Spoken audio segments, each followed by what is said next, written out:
श्री स्वामी समर्थ सर्वांना। तर आता आम्ही निघालेलो आहे सासवडला। हे आहे आमच्या हनुमानवाडीमधलं मंदिर आणि इथून हनुमानवाडी गावाकडून थोडी 2-3 किलोमीटर आत आहे। तर इथे आमची गाडी बंद पडली म्हणजे पंक्चर झाली।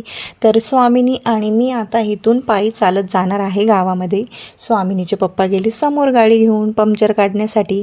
तर इथे बघा आम्ही शेतामध्ये थोडं थांबलो कारण की स्वामिनी दमलेली आहे त्याच्यामुळे। आणि हे बघा म्हणजे पायी वारी चालत आहे कारण की आज सासवडची सपला एकादशी असल्यामुळे यात्रा आहे।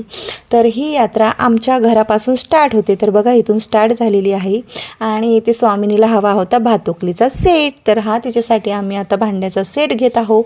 किती सुंदर असा सेट आहे, छोटीशी सांडस, परत मसाल्याचा किती छानसा असा डबा आहे आणि चूल तर फारच आवडली बघा स्टीलची मला। तर स्वामिनीसाठी हा मी थोडासा म्हणजे भातुकलीचा सेट घेतलेला आहे। आणि इथे आहे मंगळसूत्र, खूप छान सुंदर असं, खूप कमी किमतीत खूप छान वस्तू आलेल्या आहेत यावेळेस आणि फक्त 100 रुपयाला आणि 50 रुपयाला कुठलीही वस्तू घ्या। तर इथे स्वामिनीने केलं थोडं एन्जॉय आणि आत्ता आम्ही निघालोय घराकडे। तर घराकडे जाताना स्वामिनीला लागली होती भूक, तर तिच्यासाठी आम्ही थोडा नाश्ता घेतला आणि नुकतंच आता आम्ही घराकडे निघालो आहे। आणि कारण की गावाकडे एवढी थंडी असते ना आणि आमच्या घराड्याला तर फार थंडी आहे आणि खूप रात्र झाली आम्हाला घरी